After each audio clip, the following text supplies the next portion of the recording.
In financial reporting, a single mistake can cost millions, attract penalties, and destroy trust. And that is why ICFR is not optional. It is a must. We all know the struggles during implementations, scattered documents everywhere, Excel files everywhere, tight deadlines, and auditors asking tough questions. But here is the truth. ICFR does not have to be painful.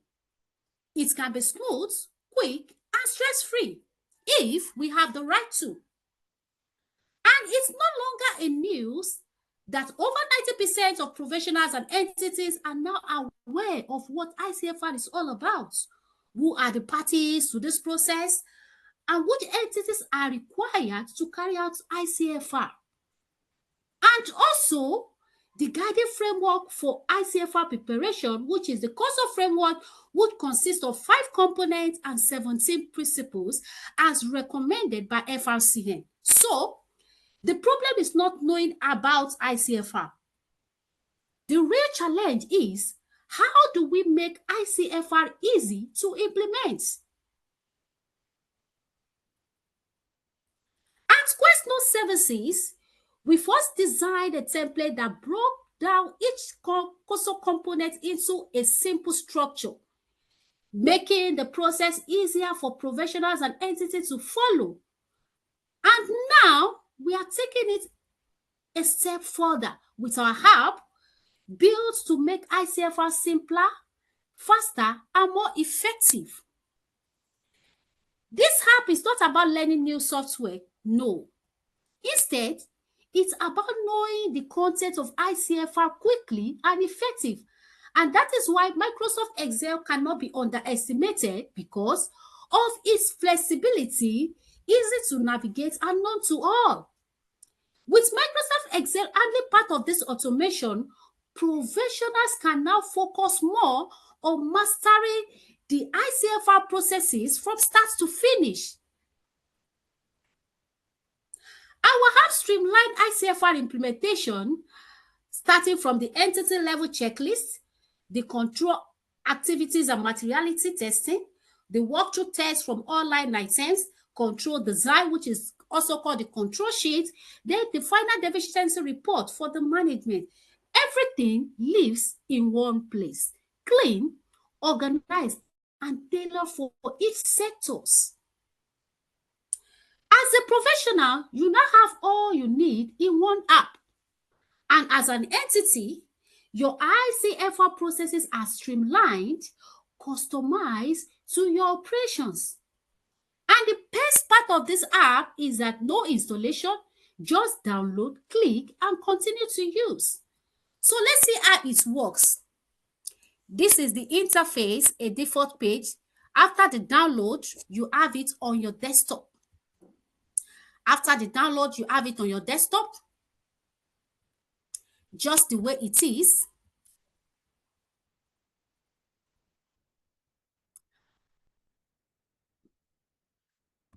At the click of a button, you have it on your desktop, just the way it is here.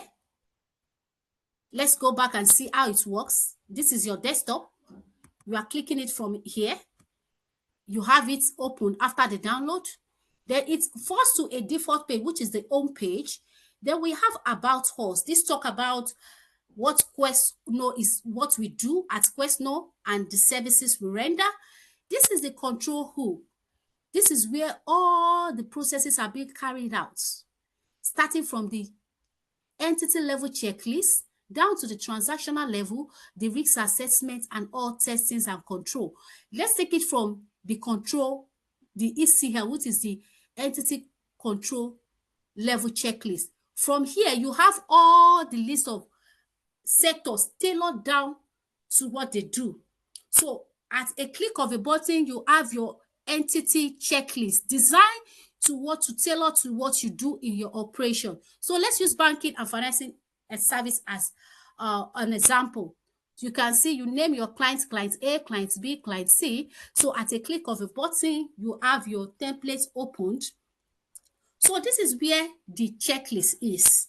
You can see at a glance, you know what to do, what ICFR wants, the focus, and the likely gaps and recommendation.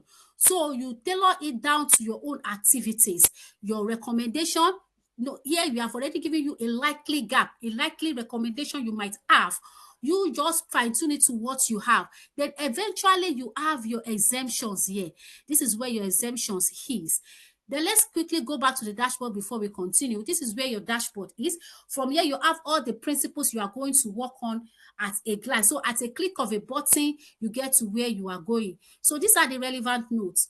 So within banking sectors and financial services, these are the list of sectors that can use this particular template. The commercial banks, the microfinance banks and development bank, the asset management companies pension fund, the administrator investment and security. So these are the types of banks or financial services that can use this template, that this template is designed for. Then you go back to the dashboard. So let's use principle one as an example. As I've said, you have all your gaps, the questions, the documents you need for this process is also there. What to check at a glance, you have it. Then after all this, you move all your findings towards to control sheet. So at a click of a button, you get into your control sheet. This control sheet is what you will present to the auditor, because this is where all your findings and recommendations and who is responsible for each line items of findings being seen during the processes, and also who are the people or the remediation time. So you can see at a glance, this is where you report all your findings, and this is the sheet the auditor needs to review alongside with the attestation report. So at a click of a button, you put in all your findings after you have already gone through each principles from 1 to 17 as it is on the dashboard. So at a click of a button, it's reporting somewhere, which is the template, the deficiency template himself. This is already formatted. All you need to do is to fine tune it to your own design. You can see, use your template. All these ones are ready made for you. All you need is just to input your informations, all your information where it's needed, and your report is ready. This is your transactional and the entity level control. So all your controls will come in here from the control sheet or your summary sheet. So as it is, you can see as it is at a glance, you'll be able to do that. So let's quickly go to how to do your control activities and materiality testing. This is just the entity level. Let's see how the transactional level works. Let's see how the transactional level works. At a click of a button, this is your control sheet. Let's see how the transactional level works from here. You are going to do your sampling and materiality. That's the first thing when we talk of transactional level. You have your template. You can see client 1, client B, client C. You name your clients the way you want it. The template is already in there. You do your materiality testing with your management account. You can see your management account is in here. You do your materiality testing automated. So immediately you put in your materiality, it populates the line items you are going to do. What you need is just to note those ones you are going to work on. There's a lot of things embedded here that you need to cover. A lot of things embedded here that you need to know. These are the risk matrix area. Your SFE will come in here.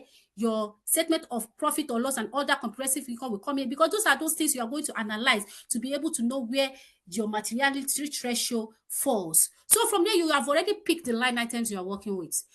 So after working, then it's to perform the walkthrough test. That is where we are going to the control behind the transactions. So each transaction, you are going to pick your samples. How to pick your sample is very, very easy. We have also already formatted design for you. So from here, you'll be able to know how to scrutinize the GL that you need for control testings. So we have a lot of parameters in here too for you to design, for you to be able to know those line items and know those samples, those GLs you are going to work with. So this is where you select your sample. We have a lot of parameters here you are going to follow in order to do that. Then we have the control design. We have the control design that is inside all processes, the workflow, or some people call it workflow, some people call it processes. So inside your processes flow, there is combination of process and control. And we need control to be able to identify the efficiency of this mechanism in your line items. So what we need to do is to first split the processes and the control, and that is the reason why we have it here. If you look at this here, we have the process and control identification. This is automatically, immediately you put your SOP, it splits both the process and the control, and from there you'll be able to test the control in which you needed. You can see sample and control walkthrough test, then you have your sample and business walkthrough test. So from here, you'll be able to know your controls in which you are working with. Then eventually, you have all your exemptions, all your weaknesses been in here. Then you are obviously going to scrutinize it, because it's not all exemptions or weaknesses you are going to report. So here with this question, it will help you to know those ones that are important and those ones that need to move to the next level. So after ascertaining all those ones, it will also go back to the control report. And we have already reported the entity level. Now we are reporting the transactional level in the same report. So all this combination, this is what the auditors will request for. In the same level, you report all your findings in here. There is a lot to do in here. So your final report as well, it will come inside your final report as your deficiency report. So this deficiency report is what you report to the management about what you have done as a consultant, and as an entity, you also sit down to brainstorm to see how controls is being effective, and those ones that have weaknesses, who are responsible to what? To amend the weaknesses, and the control measures to be there if there's any defect eventually, and the party responsible, so that you'll be able to hold somebody responsible to that weakness. There must be a remediation time. All these are embedded in this template. So with all this, you are able to carry out your ICFR successfully. And that is all we need to do concerning ICFR.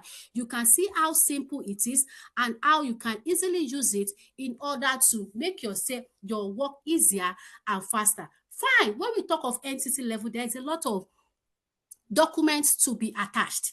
We're starting from principle 1 to principle 17. A lot of documents, code of conduct, training certificates, CVs, and all the like. This is how you are going to arrange it in a folder. You can see entity level control document, all the principle one after the other, you attach their documents, principle by principle. No modeling of documents, everything is being aligned. This is for entity level, and look at this is for transactional level. Transactional level have elements. You can see the way it's stated. You attach your documents accordingly, and also your samples you have picked. Everything will be done.